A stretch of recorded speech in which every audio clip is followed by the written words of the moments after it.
Doctor Neha, now मैं कुछ social stigma है इस इनफर्टिलिटी को लेके बहुत बहुत सारे सारी। हाँ, तो मुझे ना दो तीन क्वेश्चंस आपसे उस हम्म। बारे में पूछना था। हम्म। फर्स्ट ऑफ ऑल, हमारे यहाँ पे कोई भी किसको फॉलो करते हैं मेनली लोग? सेलिब्रिटीज को। हम्म। आई थिंक लाइफस्टाइल ऐसा फॉलो करते हैं या जो भी है। हम्म। तो मुझे ऐसे लगता है कि late marriage, medical advanced advanced medical होना, ट्रीटमेंट होना, कहीं ना ये श्राप भी बनता जा रहा है अगर हम इसको बहुत सोच समझ से इसका फायदा नहीं ले रहे हैं, बेनिफिट नहीं ले रहे हैं तो। क्योंकि मैं ये क्यों बोल रही हूँ, मैंने बहुत सारे जो मेरे आसपास की जो न्यू जनरेशन है, जो मैरिज के, यानी हम लोगों की मैरिज तो 24-25 ईयर्स, हाँ, मैक्सिमम 26 में हो जाती थी। 100%। बट नाउ, अरे अभी 30 की एज में मैरिज करेंगे, पहले बैंक बैलेंस बन जाए, सेटल हो जाए। Because obviously they are also right on their part, हमारा लाइफस्टाइल बहुत कॉस्टली हो चुका है, एक्सपेंसिव हो चुका है, life is not same as before. तो मैं जब उनसे पूछती हूँ कि नहीं, टाइम पे होना चाहिए, हम्म। मुझे ऐसे लगता है बच्चे भी टाइम पे होना चाहिए, हमारे बड़े हम्म। बुजुर्ग तो अभी भी यही कहते हैं। तो मैं ये आंसर सुनती हूँ कि अभी ऐसा कुछ नहीं है, किसी सेलिब्रिटी का नाम लेके उसने लेट मैरिज की है, 40 इयर्स की एज में भी अभी हम चाइल्ड जो है कर हम्म। सकते हैं, हम्म। और हम अपना एग सेव कर सकते हैं। So what is your thought about this lifestyle, major lifestyle change? Very very very interesting topic आपने छेड़ा है मैम। हाँ, जैसे आपने कहा है ना, तो हम लोगों का भी जब शादी हुआ था ना, तो ठीक है, उस जमाने के हिसाब से लेट ही हुआ था, बट राइट। स्टिल जैसे हम लोगों को सुनने मिलता था कि फर्स्ट एनिवर्सरी सेलिब्रेट करके आओ एंड देन हाँ, प्लान, राइट है ना। Right. But then things are changing nowadays because of their professional career. Hmm.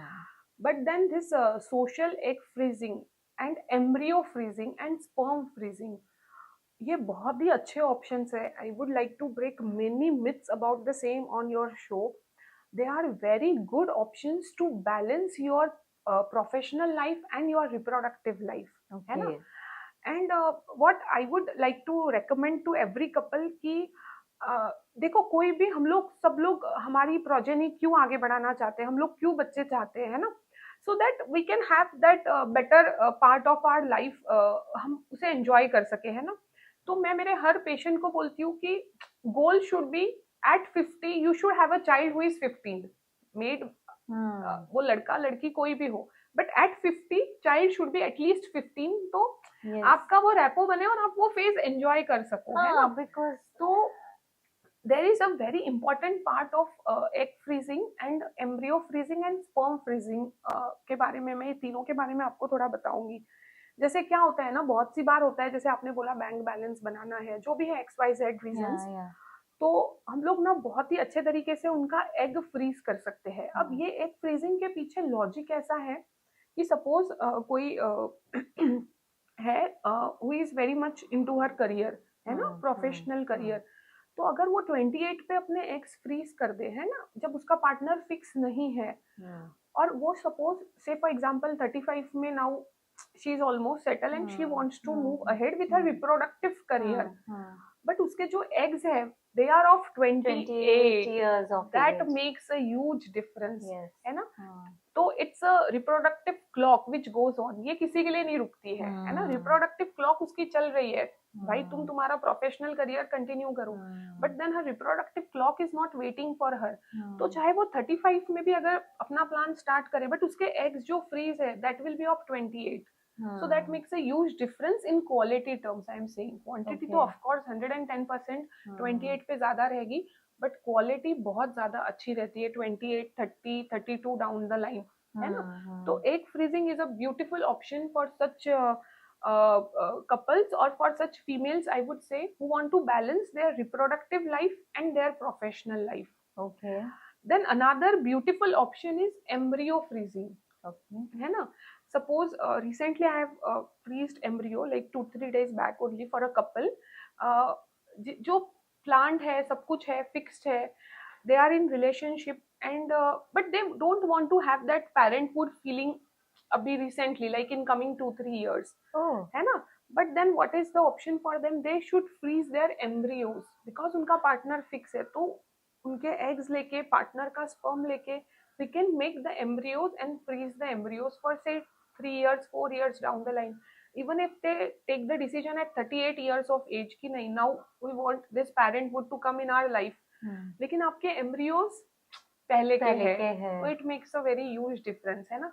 Because क्या होता है ना, जैसे जैसे एज बढ़ता जाता है ना, तो it's not like you won't get pregnant, you can get pregnant, but then chances of malformations, congenital malformations, chances of mental retardation to baby, ये सब भी थोड़ा बढ़ते जाता है। तो इट्स ऑलवेज बेटर कि आप egg freezing, embryo freezing early in your life plan करें।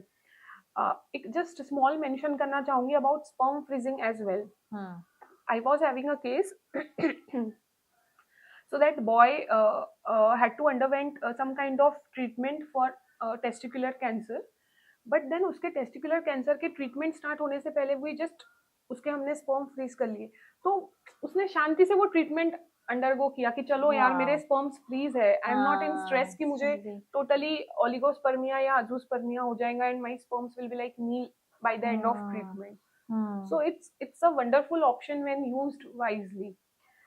So we are encouraging this, but I think for genuine cases, not for it's everyone. Not for all the I think, cases. yes. It's not for all the cases, but then it's a good option who wants to balance reproductive and professional life at the same time. Everything comes with its pros and cons. है ना? Yes, yes. So medical advanced technologies, treatment option बहुत है, but I think whatever madam has told us is very very great information. These are very very good options. But जो लोग timely marriage कर सकते हैं, still I will suggest please go for a I am still of that old school thought कि आपने सही समय पे शादी करना चाहिए, सही समय पे you should have your own kid like before 35, settle your family and that focus more on your professional career as well. What I feel कि वो energy, वो enthusiasm जो age के साथ अपने बच्चों मैं मेरे पेशेंट्स को ऐसे भी समझाती हूँ कि यार आप सही समय पे बच्चे करो, बिकॉज दोनों के भी पेरेंट्स है ना, हस्बैंड वाइफ दोनों के भी parents are in good age by that time कि वो बच्चों को संभाल सके। आप बच्चे करके उन्हें दे दो तो वो उन्हें संभालेंगे, so that you are free to go ahead with your professional career. बहुत लेट आप करोगे तो यार उनके भी तो पैर दुखने हैं, उनके भी हड्डियां दर्द होनी है, पेरेंट्स के भी वांट योर फैमिली सपोर्ट, तो टाइमली सब कुछ होना चाहिए। एंड यस, जो डॉक्टर नेहा ने बहुत सारे केसेस हमें इंटरेस्टिंग केसेस बताए, these are the options. Definitely if you need all this medical treatment, advanced things, you can go for it. Very very great information you have given.